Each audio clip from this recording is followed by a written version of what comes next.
So hello guys, once again welcome back to a new video. അപ്പോൾ logo chapter 1 കണ്ടിട്ട് നിങ്ങൾ ആകാംക്ഷയോടെ കാത്തിരിക്കുന്ന ഒരു കാര്യം ഉണ്ടാവും. അടുത്ത ഭാഗത്തിലെ പ്രധാന കഥാപാത്രമായ ടൊവിനോ തോമസ് അവതരിപ്പിച്ച മൈക്കിൾ എന്ന ചാത്തൻ്റെ കഥ. ലോക സിനിമയിൽ വെറും ഒരു ഗോബ്ലിൻ എന്ന് മാത്രം പറയുന്നുണ്ടെങ്കിലും മലയാളികൾക്ക് ചാത്തൻ വെറും ഒരു ഗോബ്ലിൻ അല്ല.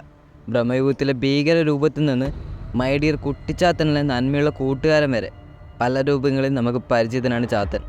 ആരാണ് യഥാർത്ഥത്തിൽ ഈ ചാത്തൻ? ഈ വീഡിയോയിൽ ആ ചോദ്യത്തിനുള്ള ഉത്തരമുണ്ട്.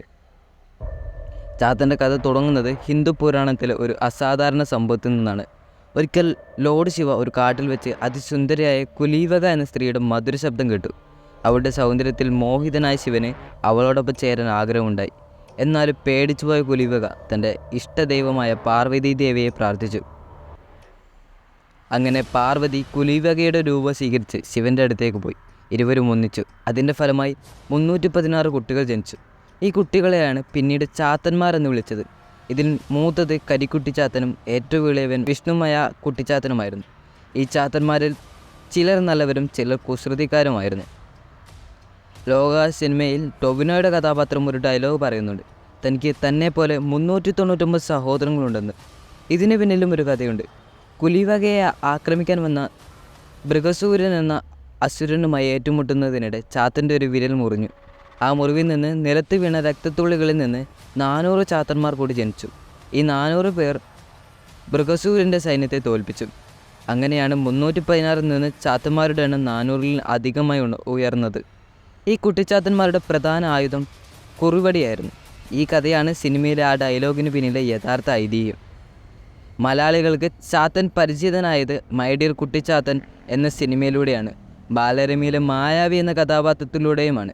ഈ കഥകളിലെല്ലാം ചാത്തൻ നല്ലവനും ആളുകളെ സഹായിക്കുന്നവനുമാണ്. എന്നാൽ മമ്മൂട്ടിയുടെ ബ്രഹ്മയുഗം എന്ന സിനിമയിൽ ചാത്തൻ്റെ ഇരുണ്ട മുഖമാണ് കാണിക്കുന്നത്. ദുഷ്ടനും നിഷ്ഠൂരനുമായ ഒരു ആത്മാവായിട്ടാണ് അതിൽ ചാത്തനെ അവതരിപ്പിക്കുന്നത്. ചാത്തന്മാർക്ക് പല ദിവ്യശക്തികളുണ്ടായിരുന്നു. അതിന് പ്രധാനപ്പെട്ട ഒന്നാണ് രൂപം മാറാനുള്ള കഴിവ്.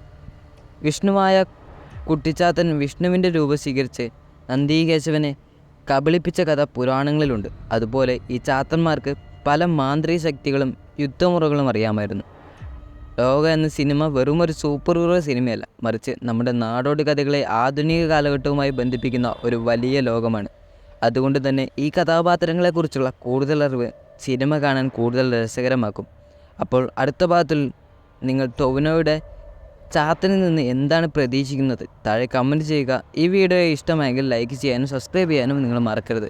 അപ്പോൾ തന്നെ അടുത്ത വീഡിയോയിൽ നമ്മൾ ഒട്ടീനെ പറ്റിയുള്ള, അതായത് നമ്മളെ ദുൽഖർ സൽമാൻ്റെ ക്യാരക്ടറായ ഒട്ടീനെ പറ്റിയുള്ള കൂടുതൽ ഡീറ്റെയിൽ ആയിട്ട് നമ്മൾ വരുന്നതായിരിക്കും. അപ്പോൾ ചാനൽ ഒന്ന് മറക്കാതെ സബ്സ്ക്രൈബ് കൂടി ചെയ്ത് വെച്ചേരും.